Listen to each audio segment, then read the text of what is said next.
Baik, teman-teman, Krismawan Krismawati, selamat siang. Berjumpa lagi dengan saya yang sudah pernah ketemu, bersyukur waktu komuni pertama ataupun yang pernah lihat saya di gereja atau dimanapun. Saya hari ini akan membawakan tema dibaptis, lahir kembali menjadi warga kerajaan Allah. Kita akan merujuk atau berdasarkan kitab suci Yohanes 3 ayat 1 sampai 6. Nanti kita bisa bersama-sama mendalami tema kita pada siang hari ini, tema pertama. Dan nama saya perkenalkan lagi yang baru bergabung, Stefanus Yohanes Melki Salah Pangaribuan, biasa dipanggil Melki atau Kamelki juga boleh. Nah, sebelumnya ya seperti di WhatsApp saya sampaikan bahwa ada aturan dasar bersama, bahwa pertama siapkan Alkitab pribadi, digital atau cetak, dan buku peserta Krisma, serta catatan sendiri. Bagi yang belum memiliki buku peserta Krisma, silakan hubungi sekretariat paroki. Ya, Maria Margarita doa pembuka ya setelah lagu ini. Bersama-sama, mic-nya tetap dimatikan aja. Kita nyanyi lagu ini, kuduskan tempat ini. Lagunya dinyanyikan oleh para karyawan SDK Saktimu.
Maria Margareta memimpin doa pembuka siang hari ini.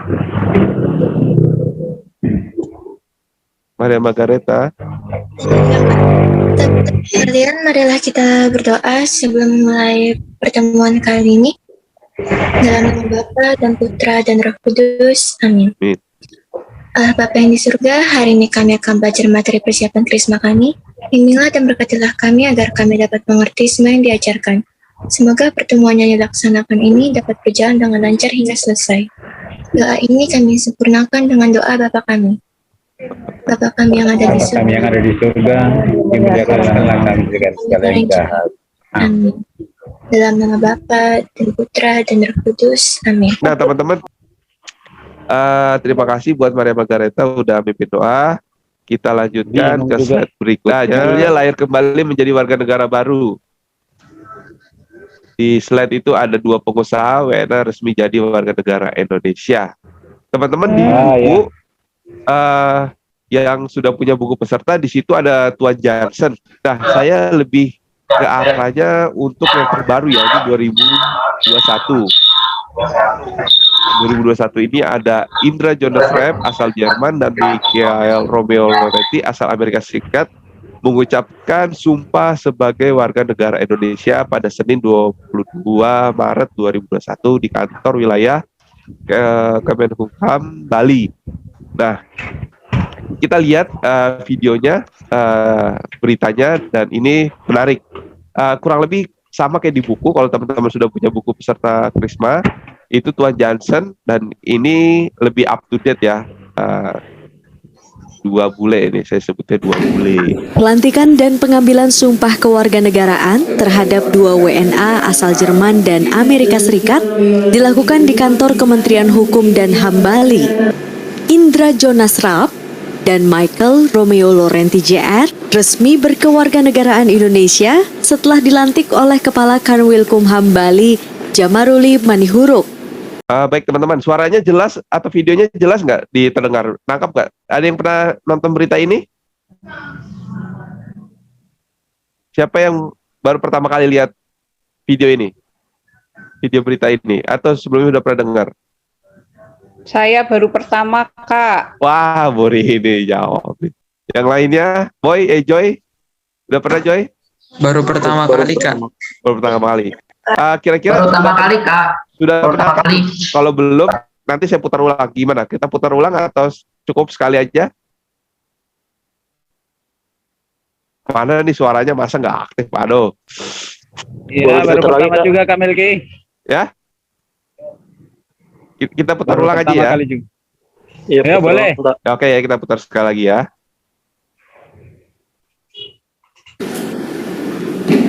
Pelantikan dan pengambilan sumpah kewarganegaraan. Nah, teman-teman, dari video ini kita melihat ada si Jonas dan juga si Romeo.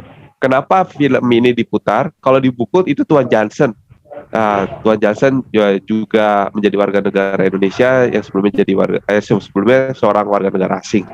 Nah, kita akan mendalami pertemuan ini khususnya di bagian WNA yang menjadi warga negara baru di Indonesia.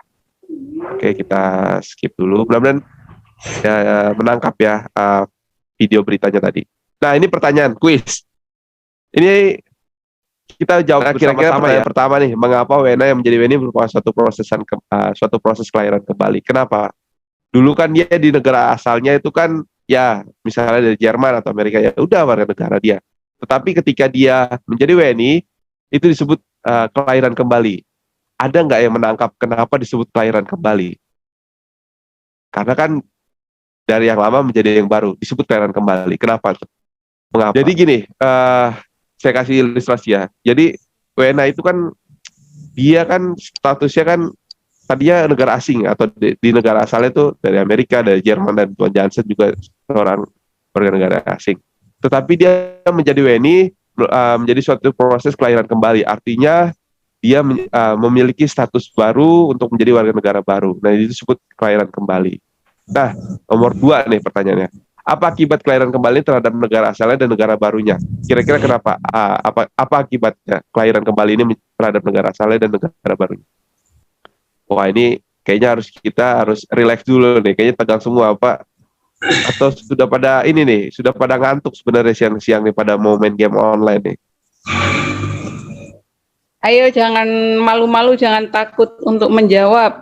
Nggak ada di sini nggak ada salah, nggak ada benar. Semua di sini saling melengkapi. Harus punya semangat dong untuk menjawab. Ini nggak sebenarnya pertanyaan yang masih duniawi loh, belum yang rohani loh. Harusnya bisa jawab apa akibat kelahiran kembali terhadap negara asalnya dan negara barunya. Ya, silakan. Untuk negara asalnya ya otomatis ya berkuranglah penduduknya ya. Warga negaranya jadi berkurang gitu ya. Ya. Jadi untuk negara yang barunya ya bertambah penduduknya gitu, warganya. Itu saya rasa. Ya. Terima kasih, Bro. Ya, memang ada benarnya juga itu, dan akibatnya memang statusnya jadi berubah. Itu yang paling penting. Ini akan sekaligus menjawab nomor 3. Kenapa? Karena dari negara asalnya itu kan dia pindah statusnya, dan akibatnya dia meninggalkan negara lamanya dan menjadi negara baru. Dan di situ ada proses pembaruan, pembelajaran untuk tadi kalau si Tuan Johnson kalau di buku di si 2 bule ini, pengusaha ini, tentu dia akibatnya adalah memiliki status warga negara yang baru, dan dia akibatnya harus meninggalkan negara lamanya untuk menjadi warga negara Indonesia, dan nanti dia menjadi bagian negara yang baru. Itu akibatnya dia hilang status yang lama tapi menjadi warga negara baru. Oke, kita lompat. Tadi nomor 3 sudah dijawab, saya langsung nomor 4. Apakah orang bule itu mempunyai hak dan kewajiban yang sama dengan semua warga asli negara RI? Apa contohnya? Ada yang bisa jawab? Apakah warga negara asli? Ya, silakan. Nah, kalau menurut saya hak dan kewajibannya kan sudah diatur di undang-undang sebagai dia warga negara baru. Ya. Dan dia harus taat pada undang-undang itu sama dengan warga yang ada di Indonesia, gitu Mas. Apa yang memiliki? Ya, betul. Bisa dikasih contoh misalnya apa gitu, Bro? Ya, menaati hukum, dia harus peraturan seumpamanya dia sebagai warga pendatang tadinya yang mungkin seperti apa ya namanya? Pajak, Ya harus taat pajak, harus mengikuti aturan cara kehidupan di Indonesia, begitu, memiliki. Betul, Bro. Setuju itu. Nah, jadi salah satunya itu bayar pajak, terus juga nanti ikut pemilu, lalu dia memiliki hak-haknya sebagai warga negara di Indonesia dan sesuai undang-undang yang berlaku di Indonesia. Good. Nah, ini yang saya suka nih, peserta aktif. Oke, kalau gitu kita lanjutkan di slide berikutnya. Untuk teman-teman yang belum menangkap, jadi kerangka berpikirnya begini. Ada warga negara asing, lalu negara Indonesia, lalu nanti tujuannya kemana. Nah, ini kita akan perlahan-lahan. Jadi menangkap dulu kerangka berpikirnya ya. Oke, nah ini penjelasannya. Tuan Johnson kalau di buku, terus Bro Jonas, terus pengusaha Romeo ini, atau Wena yang lainnya menjadi Weni, telah lahir kembali menjadi seorang warga negara baru. Kenapa? Karena dia mau setia kepada negara Indonesia melalui ujian. Jadi dia mengenal seluk-beluk, tadi disampaikan dia harus mengenal sosial budayanya, dia juga harus taat hukum, terus juga dia mengikuti peraturan yang ada di Indonesia, bayar pajak dan sebagainya. Nah, itu ditandai dengan apa? Upacara atau sumpah. Tadi kita sudah saksikan pelantikannya tadi. Nah, demikian pula kita nanti ini peserta Krisma akan diuji.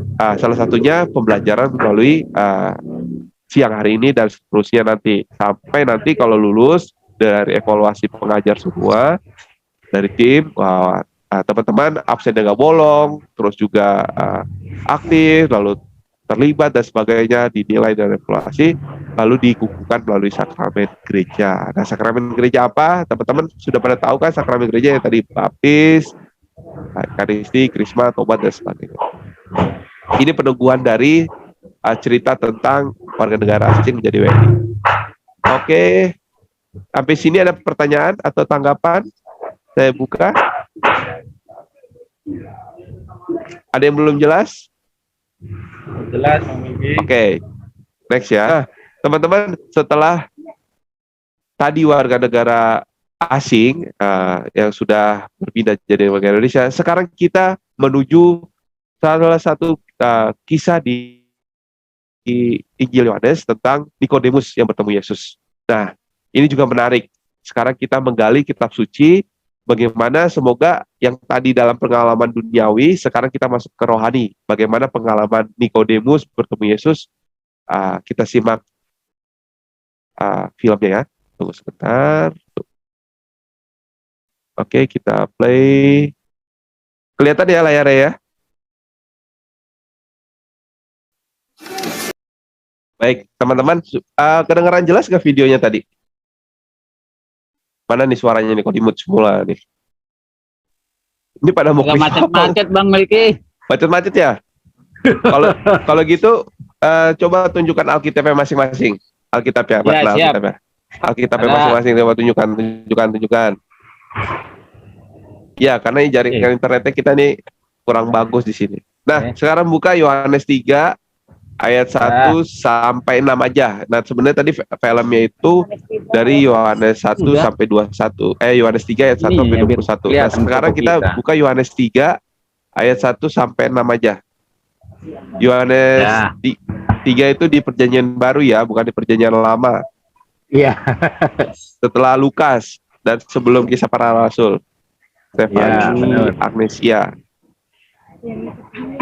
Baik, Kak. Percakapan dengan Nikodemus adalah seorang Farisi yang bernama Nikodemus, seorang pemimpin agama Yahudi. Ia datang pada waktu malam. Rabi, kami tahu bahwa engkau datang sebagai guru yang diutus Allah, sebab tidak ada seorang pun yang dapat mengadakan tanda-tanda yang engkau adakan itu, jika Allah tidak menyertainya. Yesus menjawab, katanya, aku berkata kepadamu, sesungguhnya jika seorang tidak dilahirkan kembali, ia tidak dapat melihat kerajaan Allah. Kata Nikodemus kepadanya, bagaimanakah mungkin seorang dilahirkan kalau ia sudah tua? Dapatkah ia masuk kembali ke dalam rahim ibunya dan dilahirkan kembali? Namun jawab Yesus, aku berkata kepadamu, sesungguhnya jika seorang tidak dilahirkan dari air dan roh, ia tidak dapat masuk ke dalam... Nge-freeze ya, Stefani. Coba Bro Ricardus ditambah ayat 5-7, Bro. Bro Ricardus Alexandria. Nge-freeze si Agnes ya. Ayat 5-7. Allah. Apa yang dilahirkan dari dan apa yang dilahirkan dari roh adalah... Ya, Stefani tadi agak nge-freeze ya, kirain tadi lockout. Gak apa-apa, dilanjutin dulu coba, Stefani. Dari ayat 5-nya ya. Iya Pak, maaf tadi jaringan. Iya, gak apa-apa, coba. Nanti dari ayat 5. Ayat 5. Jawab Yesus, aku berkata kepadamu, sesungguhnya jika seorang tidak dilahirkan dari air dan roh, ia tidak dapat masuk ke dalam kerajaan Allah. Apa yang dilahirkan dari daging adalah daging, dan apa yang dilahirkan dari roh adalah roh. Sudah, Kak. Freeze lagi ya, gak apa-apa. Stefani, ntar dimatiin aja kameranya. Kayaknya nge-freeze. Terima kasih ya, Stefani ya. Saya tambahkan dulu ayat 7-nya. Janganlah engkau heran karena aku berkata kepadamu, kamu harus dilahirkan kembali. Demikian Injil Tuhan. Terpujilah Kristus. Nah, teman-teman, ini percakapan dengan Nikodemus. Memang sangat menarik. Ayat 6 dan 7-nya itu juga sangat menarik untuk nanti kita dalami bersama-sama. Di sini kita skip dulu filmnya. Kita refleksi bersama. Kita jawab kita jawab sama-sama. Menurut Yesus bagaimana orang dilahirkan kembali? Menurut Yesus. Ada yang bisa jawab? Nomor pertama, menurut Yesus bagaimana orang dilahirkan kembali? Dari apa tadi? Dengan dibaptis, kita lahir kembali menjadi warga kerajaan Allah, Kak. Iya, betul. Tapi kata Yesus dalam kitab suci dari apa tadi? Dari air dan roh. Iya, betul. Gitu dong. Ini baru nih, saya senang nih kalau mulai aktif nih. Bagus. Jadi dari air dan roh kalau dilahirkan kembali. Jadi Nikodemus yang tadi bertanya gimana? Nah, nomor 2 nih. Untuk apa orang harus dilahirkan kembali? Kira-kira. Tadi udah dijawab tuh. Tadi bisa diulang lagi nggak tuh? Yang lain ya. Silakan Bro. Ricardus. Untuk apa orang harus dilahirkan kembali? Untuk melihat kerajaan Allah. Bagus. Nah ini nih saya suka nih mulai aktif nih. Good. Nah pertanyaan ketiga. Terima kasih Bro. Yang lain. Apa itu kerajaan Allah? Nah ini pertanyaan ini menarik nih. Langsung aja ya. Seperti apa kerajaan Allah itu? Apa ciri-cirinya? Siapa yang bisa jawab? Apa itu kerajaan Allah? Masih bingung? Ya udah nggak apa-apa. Kerajaan Allah adalah kerajaan yang nanti kita jawab bersama-sama. Lalu bagaimana hubungan antara warga kerajaan Allah, bagaimana hukumnya, suasananya, pemerintahnya. Memang bagi teman-teman akan mulai menangkap seharusnya. Tadi warga negara asing, dia dilahirkan kembali menjadi warga negara baru dalam proses sumpah dan juga diuji dalam setia kepada Pancasila, NKRI, dan sebagainya. Nah, Nikodemus dan bertemu Yesus, ini juga bertanya Nikodemus, bagaimana orang dilahirkan kembali? Kata Yesus, dari air dan roh. Nah, untuk apa? Untuk menjadi warga kerajaan Allah. Apa sih kerajaan Allah itu? Nah, kita jawab sama-sama ya. Waktu dibaptis, kita dilahirkan kembali dari air dan roh kudus. Dengan dibaptis, kita lahir baru menjadi warga kerajaan Allah. Di salah satu sumber, ini kalau diklik nanti, teman-teman bisa klik kerajaan Allah yang biru ini, nanti kapan-kapan, atau setelah pertemuan ini nanti saya kasih linknya. Kerajaan Allah itu bersifat rohani, tinggal di hati kita dan sudah dimulai sejak kita hidup di dunia. Tetapi kesempurnaannya dicapai saat akhir zaman, saat Kristus menyatakan dirinya. Itu bisa dilihat dari Kolose 3 ayat 4. Itu bisa dicek di Perjanjian Baru, Kolose 3 ayat 4. Yesus nanti pada akhir zaman akan memerintah dalam kesempurnaannya. apabila Kristus yang adalah hidup kita menyatakan diri kelak, kamu pun akan menyatakan diri bersama dengan dalam kemuliaan. Nah, kerajaan Allah itu juga seumpama seorang penabur benih. Itu bisa dicek Matius 13 ayat 24 sampai 30.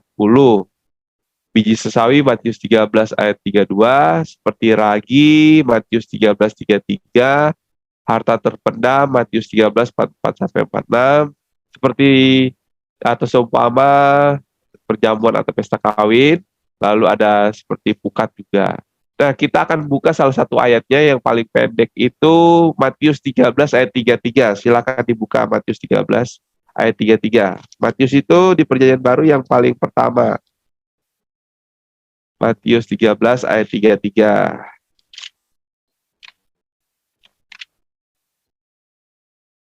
Matius 13 ayat 33. Silakan satu orang yang membacakan. Siapa yang aktif? Joy kali, Joy udah buka mic nih. Joy. Matius 13 ayat 33, Joy. Dan ia menceritakan perumpamaan ini juga kepada mereka. Hal kerajaan sorga itu seumpama ragi yang diambil seorang perempuan dan diaduk ke dalam tepung terigu 3 sukat sampai kamir seluruhnya. Ya, terima kasih Joy. Demikianlah Injil Tuhan, terpujilah Kristus. Nah, kalau nanti kita dalami lebih mendalam ayat ini, bahwa ragi itu kan sebenarnya sangat penting dalam membuat masakan, adonan tepung terigu. Nah, nanti ada juga contoh-contoh lain seperti harta terpendam, pukat, biji sesawi, seorang penabur benih.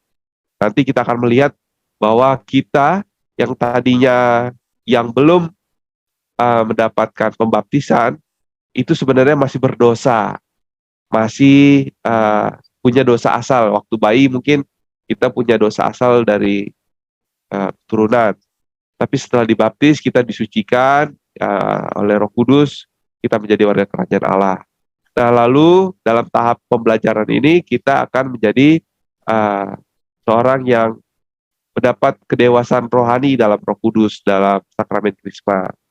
Nah, itu kira-kira tadi kita yang dulunya seorang berdosa, belum menjadi manusia yang biasa lah. Mungkin kita hidup penuh dengan dosa, lalu kita dilahirkan kembali dari roh dan air itu, kita menjadi warga kerajaan Allah.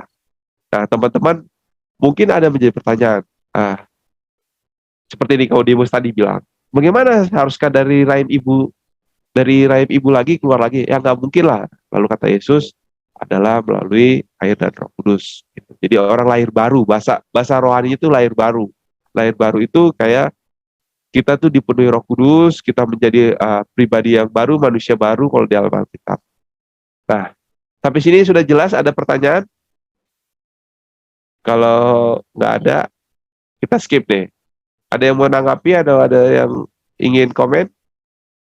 Thanks ya. Nah, ini. Kalau teman-teman buka Alkitab, di halaman belakang, dekat peta ini, ada kamus. Di situ dijelaskan, kalau teman-teman punya Alkitab Deuterokanonika atau sejenisnya, di belakang itu ada peta dan kamus. Nah, di situ kerajaan Allah disebutkan adalah pemerintahan Allah sebagai raja yang hendak dilaksanakan di surga maupun di bumi. Dengan kedatangan Yesus Kristus, kerajaan Allah sudah dekat. Bisa dilihat Matius 4 ayat 17, bahkan berada di antara kamu atau di antara kita ini. Jadi kerajaan Allah itu adalah Yesus sendiri yang memiliki pemerintahan sebagai raja, dan Allah juga berkuasa bertata di sana. Yesus memberitakan Injil kerajaan Allah, itu bisa dilihat dari Lukas 4 ayat 43. Demikian pula para muridnya. Di situ lihat Lukas 9 ayat 2. Nah, khususnya dalam Injil Matius terdapat kerajaan surga yang searti dengan kerajaan Allah.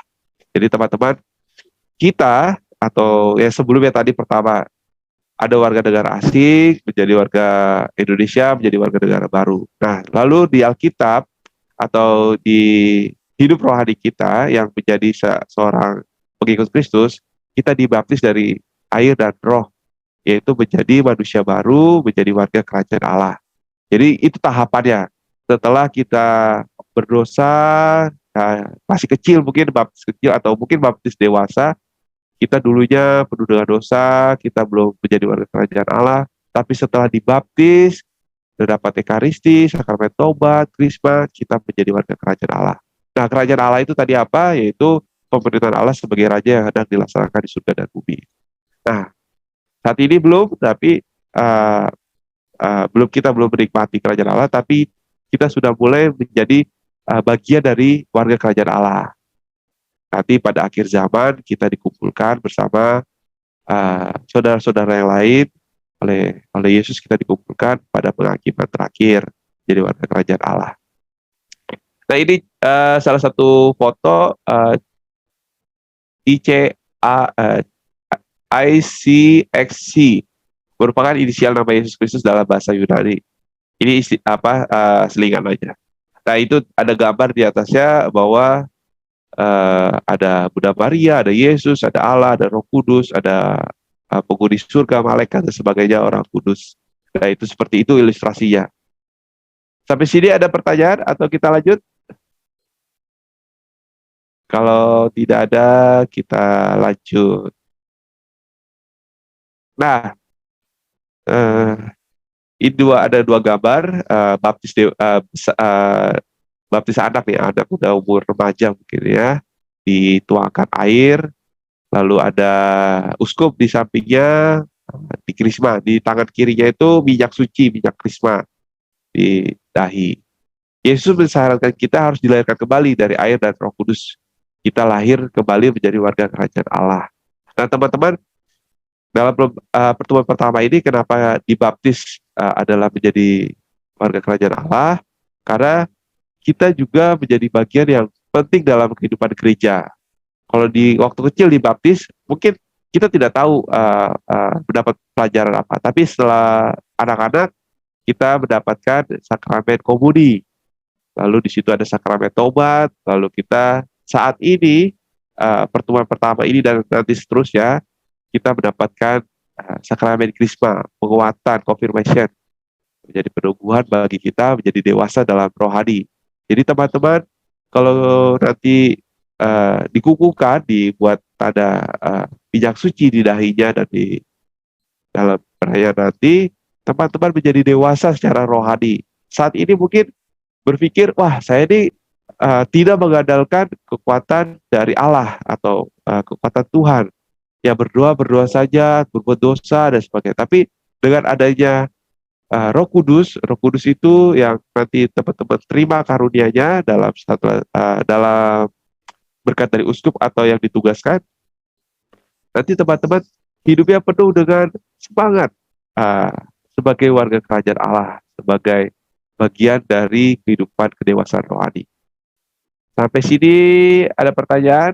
Kalau tidak ada pertanyaan, kita lanjut. Nah, sharing. Saya akan menunjuk teman-teman menjawab pertanyaan ini. Karena tidak ada pertanyaan, teman-teman tidak tanya ke saya akan memberi pertanyaan dalam bentuk sharing. Penasaran nih sama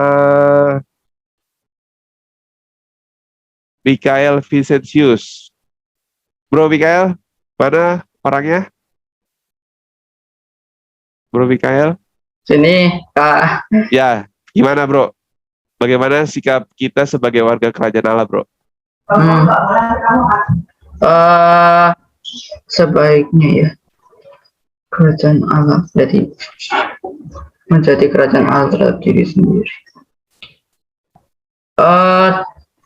Sikap kita ya misalnya berdoa, kemudian baca kitab suci. Ya banyak kan contohnya lah. Yang penting berbuat baik lah. Itu contoh dari kerajaan Allah. Baik. Sudah pas belum Kak jawabannya? Yang kedua, sikap kita ditujukan secara konkret nyata dalam kehidupan sehari-hari seperti apa? Lebih nyatanya gimana? Tadi kan berdoa oke. Baca kitab suci oke. Nah, lebih ditujukan dalam sikap konkretnya seperti apa? Konkretnya maksudnya yang nyata gitu ya? Iya. Misalnya membantu orang tua, kemudian ya pergi ke gereja, terus berteman dengan teman, berteman tanpa membedakan baik suku, ras, agama, atau apapun itu. Baik. Itu aja? Ya, gitu aja. Oke, terima kasih bro. Ya. Semangat ya bro. Ya. Mantap bro, mantap. Oke, selanjutnya saya akan minta Yosep Excel nih. Yosep Excel, mana orangnya nih Yosep Excel nih? Iya. Gimana bro? Bro apa sih? Yosep Excel. Sikap kita sebagai warga negara warga kerajaan Allah. Warga kerajaan Allah itu. Kita menjaga gimana ya, benar. Kita bersikapnya tidak boleh sombong, harus kita bermain bersama-sama dengan sesama gitu kan.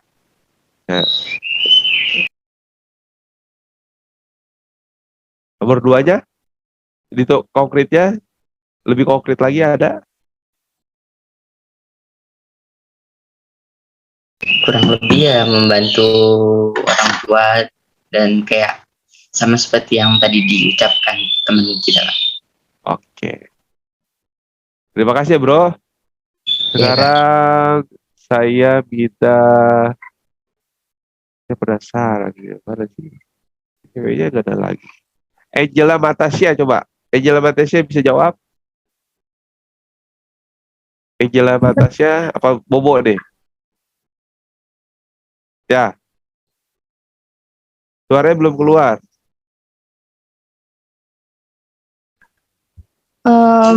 Sikap kita sebagai warga kerajaan Allah terhadap diri sendiri, bersyukur atas anugerah yang telah Tuhan berikan kepada kita.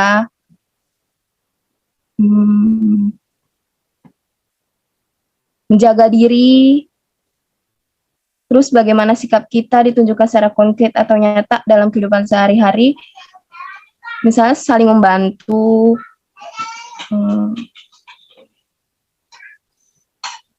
pokoknya bersikap baik. Oke, terima kasih ya dari Mikael, lalu Excel, Yosef Excel, terus sama Angela Matasia. Terima kasih. Jawabannya semua baik dan tidak perlu disalah benarkan, tapi diluruskan dengan peneguhan sebagai berikut. Nah, dengan dibaptis kita menjadi warga kerajaan Allah, maka kita diharapkan memiliki sikap serta semangat yang selaras dengan ciri-ciri kerajaan Allah. Kerajaan Allah itu seperti apa? Ya, kerajaan yang sukacita, penuh kehidupan, kebebasan, keselamatan, dan kebahagiaan. Dan kita yang tadinya kita yang merasakan dibebaskan, diselamatkan, dan bahagia. Kita yang tadinya menderita, diringankan, yang terasing, dicintai, yang miskin mendapatkan uluran tangan, yang sedih mendapat penghiburan, dan yang mati dihidupkan. Sekarang teman-teman saya ajak baca Lukas 4 ayat 18 ayat 19. Lukas 4 ayat 18 sampai 19. Silakan dibuka. Lukas 4 ayat 18 sampai 19. Di sini sebenarnya sama aja dengan Yesaya, tapi konteksnya dalam Lukas 4 ini ayat 18 sampai 19 ini Yesus yang berbicara, mengutip kitab Yesaya. Yang belum aktif siapa nih? Saya coba. Oke, saya minta Yonisia aja deh untuk membacakan Lukas 4 ayat 18 sampai 19. Silakan Yonisia.